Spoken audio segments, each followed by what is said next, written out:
నమస్తే, నేను చెవుల కృష్ణాంజనేయులు. ఆంధ్రప్రదేశ్ కాంగ్రెస్ పగ్గాలు షర్మిల చేపట్టారు. కాంగ్రెస్ పగ్గాలు షర్మిల చేపట్టిన నేపథ్యంలో బీజేపీలో ఏమైనా ఆందోళన మొదలైందా? అది ఆంధ్రప్రదేశ్ బీజేపీలో కావచ్చు, లేదంటే జాతీయ స్థాయిలో బీజేపీలో కూడా ఆంధ్రప్రదేశ్లో కాంగ్రెస్ పార్టీ పుంజుకుంటే ఇబ్బందులు వస్తాయనేటువంటి ఆందోళన ఏమన్నా ఉందా? ఏంటి, షర్మిల కాంగ్రెస్కి వస్తే వైఎస్ఆర్ కాంగ్రెస్ పార్టీ ఆందోళన చెందాలి, లేదంటే తెలుగుదేశం జనసేన ఆందోళన చెందాలి, కానీ బీజేపీ ఎందుకు ఆందోళన చెందుతుంది? జాతీయ స్థాయిలో బీజేపీ అసలు షర్మిల గురించి ఆలోచించేటువంటి పరిస్థితి ఉంటుందా అని ఎవరైనా అడగవచ్చు.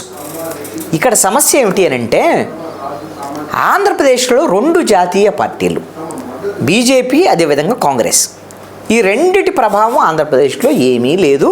2019 ఎన్నికల్లో 2014లో అయితే కాంగ్రెస్ పార్టీ 0, బీజేపీ అయితే తెలుగుదేశంతో పొత్తులో ఉండటం వల్ల కొన్ని అసెంబ్లీ సీట్లు, పార్లమెంట్ సీట్లు వచ్చాయి.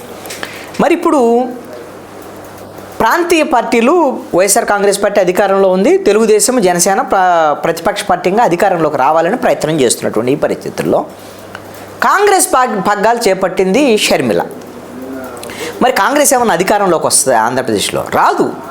కానీ మరి బీజేపీ ఎందుకు ఆందోళన చెందుతుంది అని అంటే, బీజేపీ లెక్క విషయానికి వచ్చేసరికల్లా బీజేపీకి ఆంధ్రప్రదేశ్లో నోటాతో పోటీ పడేటువంటి ఓట్లు బలహీనంగా ఉన్నప్పటికీ కూడా 25 అసెంబ్లీ పార్లమెంటు స్థానాలు, ఆంధ్రప్రదేశ్లో ఉండే 25 ఎంపీ స్థానాలు బీజేపీ వైపే ఉన్నాయి.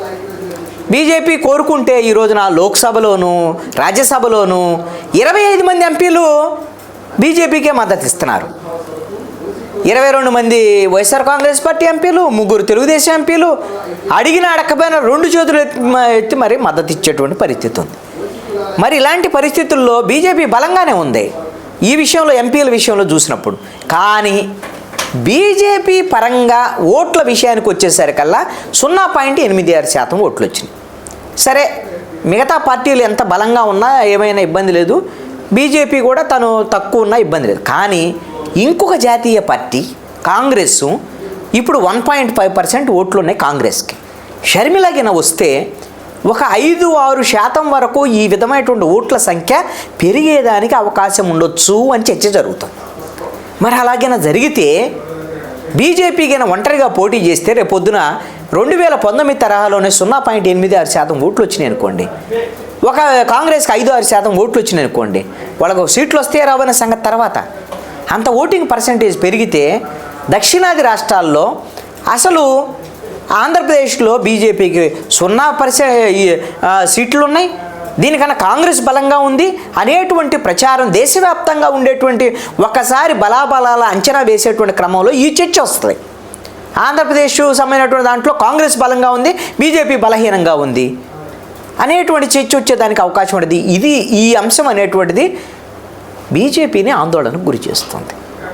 ఈ నేపథ్యంలోనే 25 ఎంపీ సీట్లు ఎవరు గెలిచినా మాకు మద్దతు ఇస్తారు, అయినా కాదు, కొన్ని ఓటింగ్ పర్సంటేజ్ కూడా పెంచుకోవాలి, కొన్ని అసెంబ్లీలన్నీ గెలవాలి, కొన్ని పార్లమెంట్ సీట్లు గెలవాలి, దక్షిణాది రాష్ట్రాల్లో సీట్లు పెంచుకోవాల్సినటువంటి అవసరం కూడా ఉందని కేంద్ర నాయకత్వం భావిస్తోంది. కాబట్టి దక్షిణాదిలో ఒక 50 పార్లమెంట్ సీట్లకు పెరగాలని అనుకుంటున్నారు. ఇప్పుడు 29 సీట్లు మాత్రమే ఉన్నాయి, అది కర్ణాటక తెలంగాణలో మాత్రం. అందుకని ఆంధ్రప్రదేశ్లో షర్మిల వచ్చినటువంటి నేపథ్యంలో కాంగ్రెస్కి బీజేపీ అనివార్యంగా జనసేన ఒకటే కాదు పొత్తులో తెలుగుదేశానికి కూడా కలవకపోతే ఇబ్బంది వస్తుంది, రేపొద్దున పరువు పోయింది, కాంగ్రెస్ కన్నా తక్కువ ఓటింగ్ పర్సంటేజ్ వస్తుంది అనేటువంటి ఒక ఆందోళన ఈ రోజున నెలకొన్నది.